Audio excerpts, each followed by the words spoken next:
Welcome to Parsimony, your all-in-one business management solution. In this tutorial, we'll explore the fiscal year function in the Accounting Master module of Parsimony. By the end of this video, you'll have a clear understanding of how to set up and manage fiscal years in Parsimony. Let's start by navigating to the Accounting Master module in the Parsimony dashboard. Click on the Accounting Master module to access the necessary functions. The Accounting Master dashboard provides a centralized location to manage all accounting-related settings and configurations. To set up your fiscal year, click on the Fiscal Year option. This is where you define the start and end dates for your financial reporting period. In the Fiscal Year list, you'll find the existing fiscal years that have been set up in Parsimony. Let's go through the process of adding a new fiscal year. To create a new fiscal year, click on the New button. This will open a new fiscal year entry form.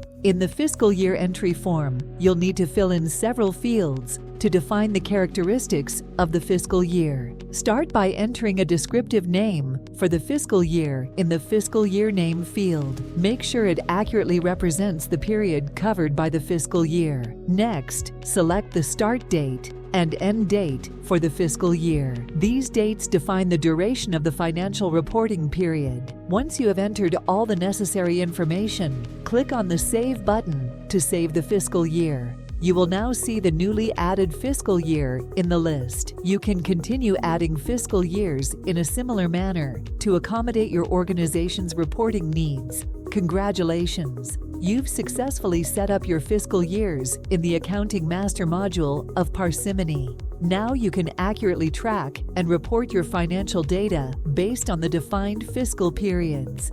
Thank you for watching this tutorial. If you have any further questions or need assistance, feel free to explore the Parsimony documentation or reach out to our support team.